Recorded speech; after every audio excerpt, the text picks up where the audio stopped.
Hola, mi gente. You guys will not believe what the fuck just happened.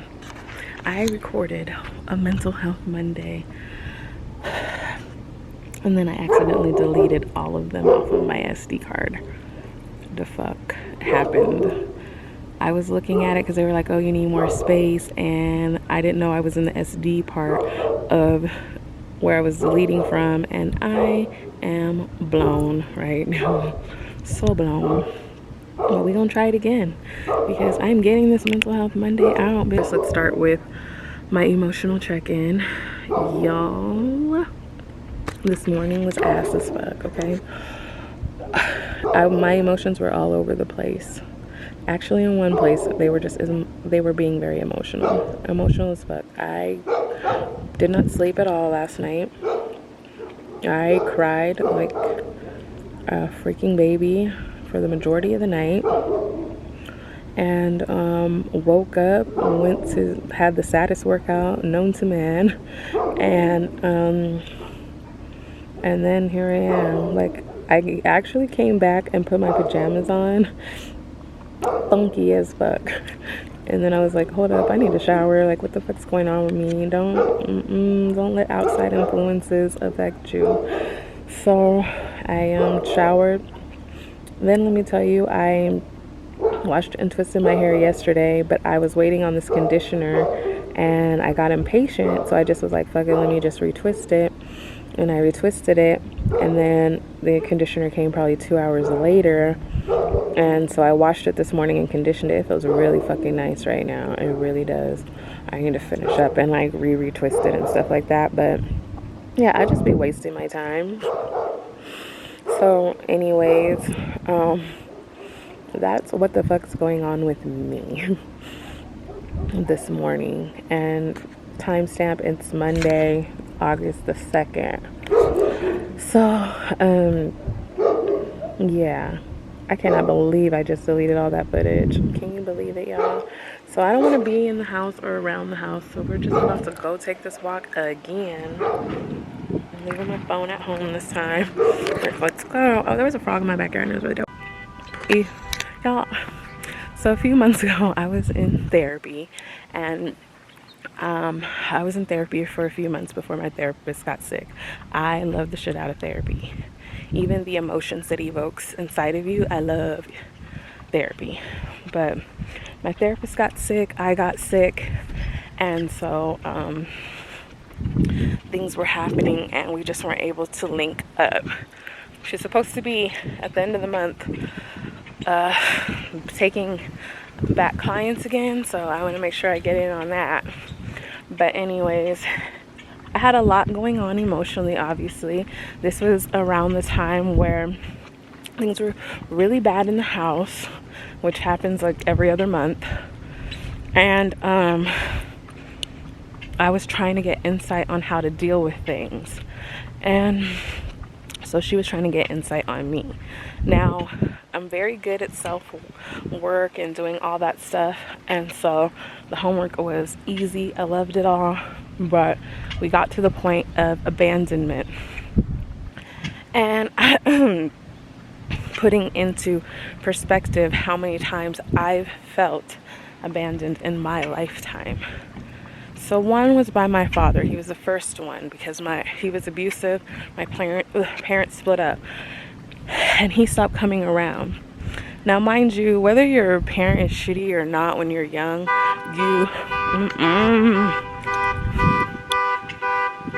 you obviously still love them. So that was the first time I felt abandoned, because he would say that he was coming, and y'all know those little sad, like staring out the window type joints. That was me. So my grandparents had this big huge window in their front room, and I used to wait for him there, and he wouldn't show up. Now there's times he was in and out of jail and stuff like that too. He was just not a very good human being. But since then, we've been working on our relationship. We're actually cool, so bygones are bygones. Next was my mom. To get out of that situation with my father, she decided to move states. She didn't take me with her initially because she was setting things up. I didn't know that setting things up means a whole new family. So that my mom had crazy boyfriends. They were crazy.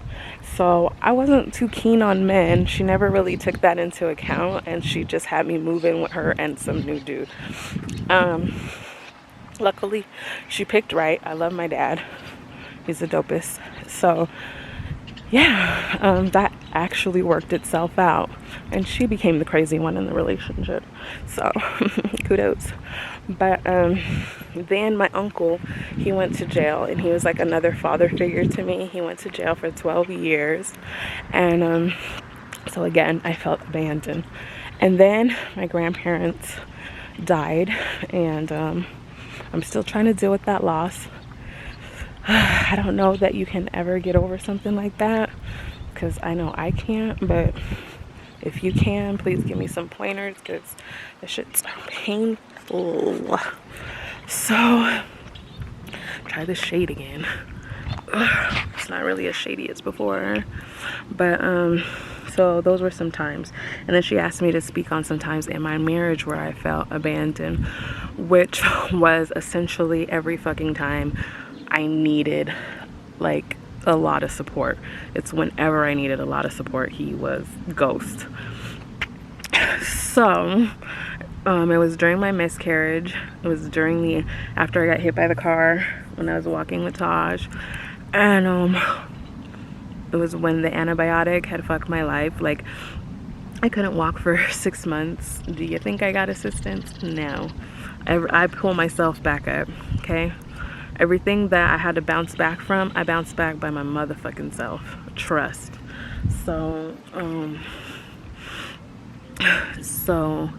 and then during his deployments, both deployments, I was pregnant. And I had to have the kids by myself.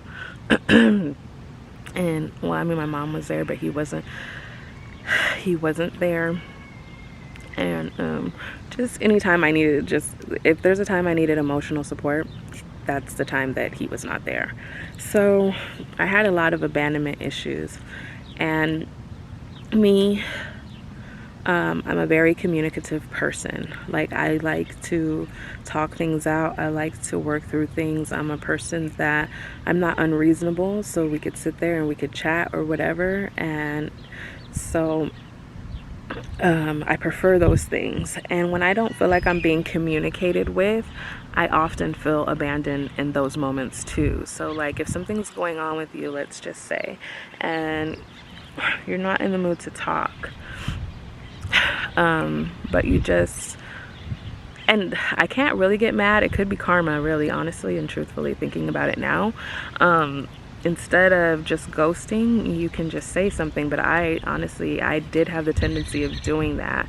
It took a situation that I went through a few months back for me to actually look at it and be like, damn, that is fucked up. You know what I mean? It is fucked up. So this could be a karmic thing that I deal with, you know what I mean? But because of my abandonment issues, I stay in situations for far too long, like way, way, way too long, because I never want a person to feel the way that I felt. Like, I've always felt like people are not going to be around for me. People are not going to be there for me when I need them. Like, people want to be around with me, and they want to fuck with me, and they want to enjoy my energy and all that good stuff. But when it gets tough, that's when I notice I'm alone. You know, I fight most of my battles alone. So I never wanted anybody to feel that way, and I definitely didn't want them to feel that I made them feel that way. So I always made sure I stuck by people and let them know that I was there, because if I fuck with you, I fuck with you the long way. Like, we're going through whatever you're going through. And I have the tendency of saying like we a lot, because whatever you go through, I go through, you know what I mean? Like, we go through it together. You hurt, I hurt. You happy, I'm happy, and vice versa, right? So I was going through all these different things in life and feeling like I was by myself a lot, and it's just devastating. It's the most devastating feeling. It sounds like I'm at the zoo or something, right?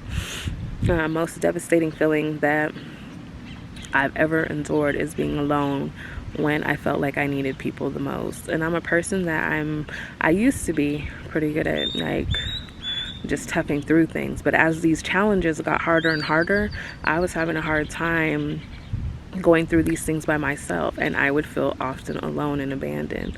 So my goal was like, I don't want you to ever feel this way, so I'm gonna stick it through. And I did that, and I stay in places for far too long because of it. So when she was asking me all these things, and she's like, what makes you stay, what makes you stay, and specific to my marriage, she's like, what made you stay there? And I'm like, honestly and truthfully, I'm just used to it. My mom was emotionally abusive. I love my mom. I flex heavy with my mom, but she was the type of mom that took out stuff because of who your dad was or your father, whoever it was. She takes that on you. So she had the habit of telling me I ain't shit and I'm just like my father. Now, knowing how much she had seething hate for him, obviously it didn't make me feel too good, you know what I mean? Like, it was something that I heard regularly, and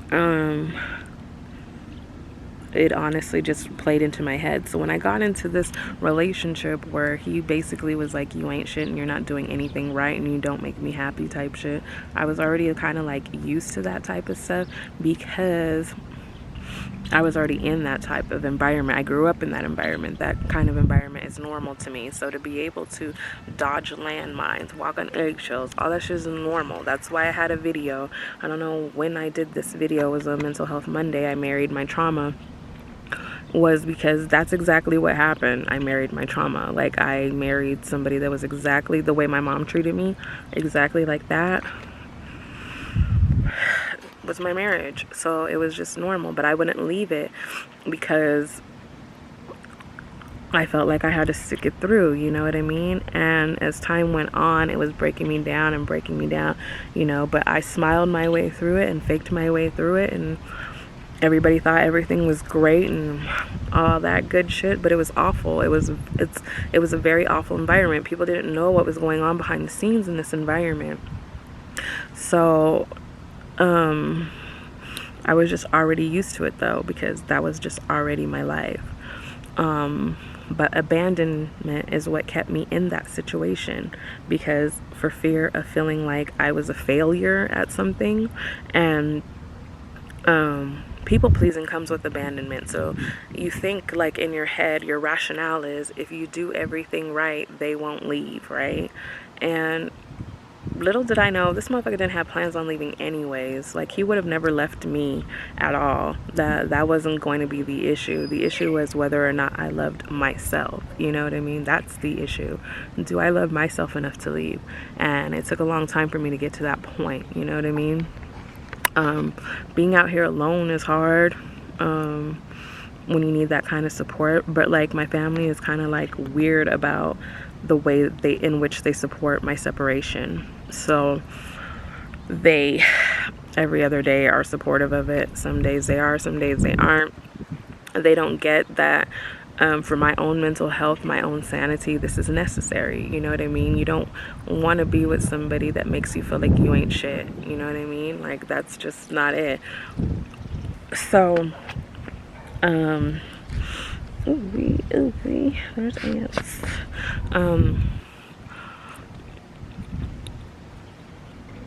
So they're supportive every other day about it, but it's really about whether or not I can handle it and what I need to do. So working through my abandonment issues is like a huge deal, because it's something that can trace to a lot of problems that I have right now. And so my anxiety started from the abandonment issues and being exposed to abuse and on a regular basis. So coming up, I did see my father put hands on my mother, and so that shit gave me anxiety, and then the thought of people leaving me gave me anxiety. Excuse me, so sorry. So I have a lot of stuff to work through from childhood, but it's hard. It's like something hard because I'm so busy trying to make sure that everybody else was good. I've never had the time to just sit there and actually take the time to be like, am I good? And then I finally, during the pandemic, looked at it and I was like, I haven't been good like in ever. The first 3 months of the relationship were straight, and then after that it was pure hell. Pure hell. And when we got moved in together, it was even worse, if y'all could imagine. So very early on, I knew I wasn't happy in the situation. It wasn't something that was like, that just happened during the pandemic. It was very early on, I knew it, but I also didn't know how to leave it. I also didn't know, you know what I mean? And I didn't know how to break it off. And even still now, knowing that we've been separated since last year, he's still like in denial about it. We haven't, yeah, like it's just, yeah, being in the same place just makes it worse, you know? Some people have the maturity and stuff to do that type of stuff. I'm the type of person, good, bad, ugly, indifferent. I will be by your side. If you're like good to me, I got you. You know what I mean? Like we can work through just about anything together. If you got me, and then I got you. Abandonment issues did create like the people pleasing, anxiety, clinginess, staying in toxic shits, you know what I mean? Like those are the ones that I identify with. As a kid, it was a lot of clinginess and anxiety as well, because I was afraid that people were gonna leave. So I didn't like being alone. Now, at the ripe age of 41, like I enjoy my alone time, I enjoy my peace, I enjoy all that stuff now. I didn't realize how much it meant to me to just be able to have a space to clear my mind on my own and not worry about other people's situations. I have adult kids now, and they have to learn their way, because I just can't keep taking on everybody's stuff, and I gotta worry about me now. I gotta look at myself in the mirror and make sure I'm good, because I always look out for everyone else and make sure everyone else is good. And trust when I say my heart will always be my heart. I will always love and I will always take care of the people around me, but I also have to fit me in there and self-care myself, you know what I mean? Because that's not something I did. I didn't take care of myself, and that set it up to where the ex thought it was okay because I didn't take care of myself. And he was like, oh, well, since she's not shit, you know what I mean? She don't think she's shit, then I don't got to treat her like anything. And all that I will take ownership for, because I didn't take the time to love myself. You know what I mean? And you don't want to meet people that would take advantage of something like that, but you do at times. And when you're at your lowest, somebody will kick you while you're at your lowest point. And I walked into that situation where I was at my lowest point. There were times I was suicidal in the relationship and all kinds of stuff, and it wasn't related to the Cipro one. It was totally separate ones. So I had a lot of stuff to work through, and now when I look at myself now, I'm proud of how far I've come. I have a hell of a long way to go, but I still came a really long way, and for that I will always be proud of myself, because it's not easy picking yourself up after you've been kicked so many times, you know what I mean? It's just life just has life the fuck out of me in my entire life. And coming up as a child, I definitely didn't feel protected, and the one I needed protecting from was actually my mom. And that's kind of crazy, you know? And I felt very unprotected in moments when I had to deal with that. And I had a friend, and he was talking about things that his mom had said to him, and it resonated so much with me, because I know what it's like to be in this situation where the person that should love and protect you is the one that's harming you and hurting you, you know? And that shit, it runs deep, you know? And we tend to be like, oh, well, it's family. Y'all, this video is giving me the headache of a lifetime. So first I delete everything. It's windy, which is okay. It's windy. This is El Paso. It's windy. What else? The battery dies. It's just, I don't know what's going on, but here we are. Let me close the door because I don't even know. My room is a mess. I need to clean it. Might be the next video. Who the freak knows? So anyways, we have the tendency of to say, oh, they're family. And just because they're family and they're related to us, it's okay for them to treat us in such manners. But we're not born with trauma. Trauma is usually given to us by somebody that hasn't healed themselves. So, you know, and it's usually family. So, yeah, I don't live under the guise that, oh, it's family, so you have to put up with stuff. But it was just so different with my mom because I had witnessed her go through so much, and I definitely had felt responsible for a lot of stuff that happened to her because she made me feel that way. Today's the day you're going to look back at where you were a year ago on this date. So August 2nd, 2020, where were you? And have you felt like you've moved in the direction you need to go in? We're all going to have hiccups and, you know, backslide and all kinds of stuff along the way. But as long as you're generally moving in the direction forward, that's the plan. So always make sure that when you look back at your life, you're always ahead of where you were the previous year. You're always in a better position than you were the year before. And although some people may not see it or acknowledge it, I'm definitely in a different space emotionally than I have ever been in my whole life, honestly. And like, I'm okay with saying no, and that was like a hard thing. And that does come from people that have abandonment issues. Like, since they want to make everybody happy, no is not a thing. I didn't realize until I started Mental Health Mondays that there were just so many things I was going through mentally, you know. And every time I came up with a topic, I was like, oh my gosh, this is crazy. But if this resonates with you guys, then definitely, you know, take that time to love on yourself and care on yourself. Match energy with people. Don't give too much of yourself to people that wouldn't do the same for you. You know what I mean? And I love you guys so much. Protect your energy, protect yourself, protect your neck. You know what I mean? It's crazy out in these streets.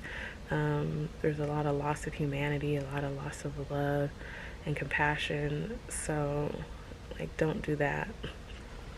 My heart's always going to remain the same. I'm always going to love people the way that I love people. I mean, if you're good to me, I'm going to be good to you. And that's how it goes.